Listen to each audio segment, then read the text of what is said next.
Meio-dia e 8, horário de Brasília. Nosso tema hoje é o Dia do Consumidor, Dia Internacional do Consumidor. Estamos conversando com o advogado Sérgio Tanuri, especialista em direito do consumidor. Ele já falou que é uma ironia, né, no Dia do Consumidor, a gente ter justamente nesse dia, né, mais medidas restritivas ao funcionamento do comércio. E a gente teve várias manifestações ontem, né, Silvio? Mas a gente procura por aí algumas informações sobre as manifestações contrárias ao lockdown, mas a gente encontra muito pouco, né? Parece que não houve nada. Parece que não aconteceu nada. Ainda bem que a gente está falando aqui delas, né, Lacombe? Pois é, o Constantino quer falar um pouquinho das manifestações de ontem. Não sei se você aí nos Estados Unidos, até aí chegou a você a informação de que houve?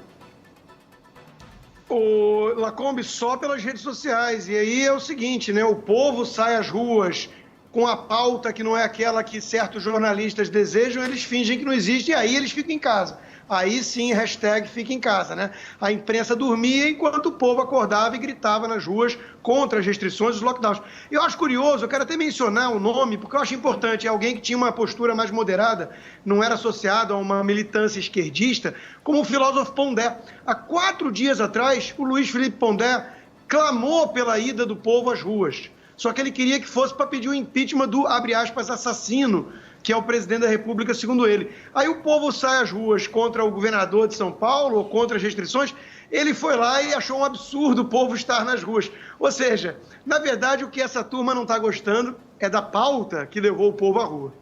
Tem só um detalhe, porque além do estado de São Paulo, em Minas Gerais, na Bahia, né, em Salvador, onde houve uma enorme carreata, e sobretudo no Distrito Federal, em Brasília, o comparecimento foi muito significativo, foi muito simbólico. Se a gente pensar que estamos aí há 1 ano vivendo uma pandemia, tanta gente ir simultaneamente às ruas foi realmente uma grande novidade. Como bem disse o Constantino, já que a pauta não agrada a determinados setores da imprensa, ou majoritariamente o mainstream, a grande mídia, ela foi simplesmente ignorada. Mas aqui nesse programa a gente não ignora, não é mesmo, Lacombe? A gente não é aquele tipo que acha que democrata é quem pensa como a gente e totalitário ou autoritário é quem pensa de forma diferente. Então aqui a gente fala. Até porque cá entre nós, né, Lacombe, a turma tentou também passeatas recentemente, só que não conseguiu levar ninguém para as ruas. Foi o caso lá do MBL, não levou ninguém. Foi um fracasso, um fiasco total. E olha que curioso, né? Quando o pessoal aqui nos Estados Unidos, por exemplo, do Black Lives Matter fazia manifestação, aí a imprensa aplaudia e depois saíram até estudos, vejam que coisa curiosa da ciência, né? De que não tinha aumentado o contágio, ou seja, é um vírus ideológico. E quando foram ver a festa e a aglomeração democrata após a vitória do Joe Biden, teve até um jornalista no Brasil que se confundiu, coitado. E ele falou aglomera festa, né? Porque aí, nesse caso, não é aglomeração, a gente sabe que é um duplo padrão escancarado.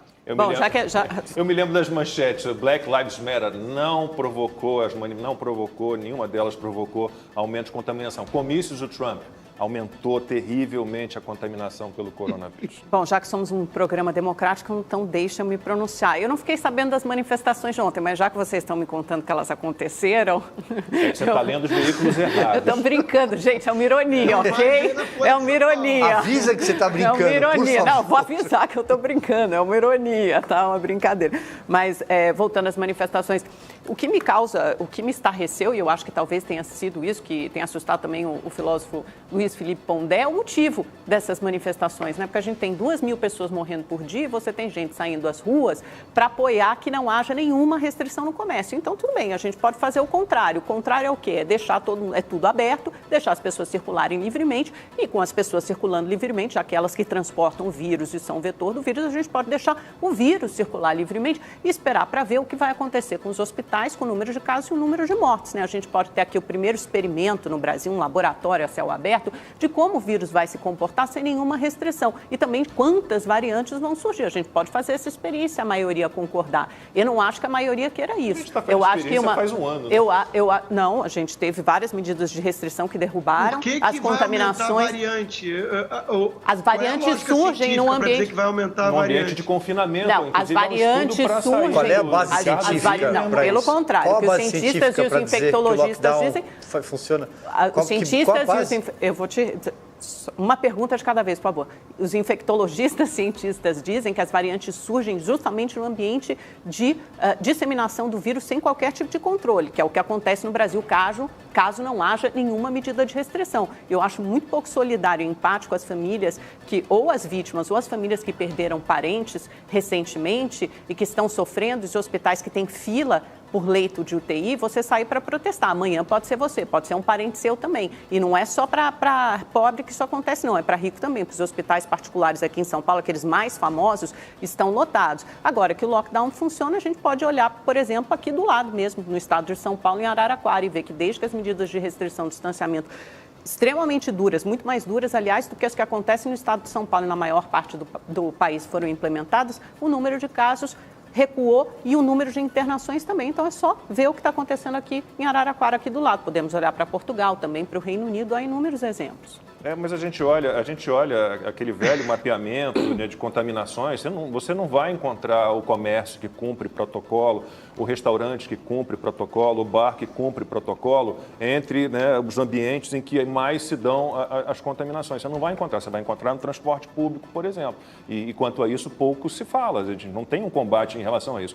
Quanto ao lockdown, a gente sempre fala dessa tabela, se você for olhar ali, mortes por milhão, todos os países que a gente tem. Se você tivesse lockdown como uma fórmula mágica para solucionar tudo, os países que fizeram os lockdowns mais pesados não estariam entre os que têm mais mortes por milhão. Bélgica, Portugal, que você citou, Alemanha, Inglaterra, Itália. Então, não há base científica. Mas lá como essa curva está se invertendo. Nos últimos 7 dias, a média móvel de mortes por milhão, por exemplo, o Brasil já passou os Estados Unidos. Nossa, a gente tem uma mosca chata aqui, com licença.